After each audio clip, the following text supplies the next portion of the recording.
Hello everyone, I am Dr. Dimple Parmar from Bankers Vascular Hospital. આજે આપણે varicose Wien વિશે વાત કરીશું. મેઇનલી આપણા બોડીનું જે સર્ક્યુલેશન હોય છે એ કેવું હોય કે આપણું હૃદય હોય એ શરીરના બધા જ ભાગોમાં ઓક્સિજનવાળું લોહી પહોંચાડવાનું કામ કરતું હોય અને એ ઓક્સિજનવાળું લોહી બધા પાર્ટ્સથી ફરી પાછું પ્યોરિફિકેશન માટે હૃદય તરફ આવતું હોય છે. જે પાછું આવતું હોય એ ઓક્સિજન વગરનું હોય જે આપણી વેઇન્સ લઈને આવે છે.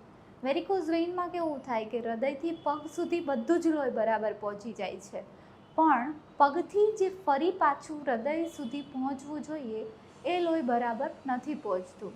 એ ઓક્સિજન વગરનું લોહી હોય છે, એટલે એના લીધે થઈને બે ખરાબ અનુભવ થાય છે. એક તો ચામડીના અને એક સ્નાયુના. ફર્સ્ટ ચામડીની વાત કરીએ તો પગમાં લીલા ભૂરા કલરના નસો દેખાય છે, એ નસો ફૂલેલી દેખાય.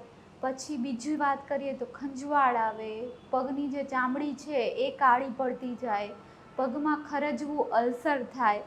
આ બધી જે સિમ્ટમ્સ છે એ વેરિકોઝ વેઇનમાં જોવા મળે છે. હવે બીજી વાત કરીએ તો કે સ્નાયુની. સ્નાયુમાં મેઇનલી પગના જે ગોઠલા છે એ ભારે ભારે થઈ જાય છે.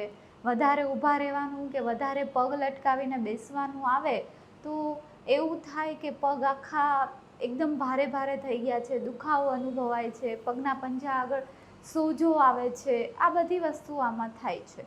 આમાં જ્યારે પગથી ઉપરની બાજુ લોહી જતું હોય છે, જે આપણી વેઇન્સ લઈ જાય છે, ત્યારે એમાં વાલ્વ્સ આવેલા હોય છે. વાલ્વ્સનું કામ છે કે જ્યારે લોહી ઉપર વહી જાય એટલે એ વાલ્વ્સ બંધ થઈ જાય છે, એટલે લોહી ફરીથી બેકફ્લો ન મારે. પણ વેરિકોઝ વેઇનમાં એ વાલ્વ બરાબર બંધ નથી થતા, એમાં લીકેજ આવ્યું હોય છે, એટલે પગમાં ખરાબ લોહી ભરાઈ રહી છે. હવે આ જે ખરાબ લોહી ભરાઈ રહી છે એની પરમનન્ટ કહેવા જઈએ તો એમાં બે જ ટ્રીટમેન્ટ છે. એક લેઝર છે અને એક એડવાન્સ વિનાસલ ગ્લુ એમ્બોલાઇઝેશન છે. લેઝરમાં જે વાલ્વનું લીકેજ આવ્યું હોય ત્યાં આગળ ગરમી આપીને એ વાલ્વને બંધ કરવામાં આવે છે. બીજી જે છે એ વિનાસલ ગ્લુ એમ્બોલાઇઝેશન, એ હાલની મોસ્ટ એડવાન્સ ટ્રીટમેન્ટ છે. એમાં one type of medical glue આવે છે, એ અંદર વાલ્વના લીકેજ હોય ત્યાં આગળ ઇન્સર્ટ કરીને વાલ્વનું લીકેજ બંધ કરવામાં આવે છે.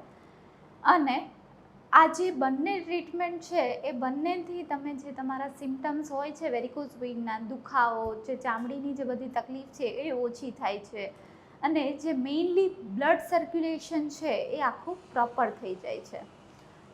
આ જે વેરિકોઝ વેઇન છે એની ટ્રીટમેન્ટમાં કોઈ પણ બી ટાંકા કટ કે એવું કશું જ આવતું નથી. નીડલ પંચરથી આખી પ્રોસિજર કરવામાં આવે છે. આ ટ્રીટમેન્ટમાં કોઈ એનેસ્થેશિયાની પણ જરૂર પડતી નથી. આ ટ્રીટમેન્ટ છે એ ટ્રીટમેન્ટ કરાવીને તમે તમારી વેરિકોઝ વેઇનમાંથી છુટકારો પાડી શકો છો અને જે મેઇનલી જે દુખાવો ભર્યું જે તમારું આખું તમારી એક્ટિવિટીઝ જે બધી થતી હોય, રૂટીન લાઈફમાં જે તમે એના લીધે થઈને જે તકલીફો અનુભવતા હોય એનાથી પણ બહાર નીકળી શકો છો. Thank you everyone four listening me.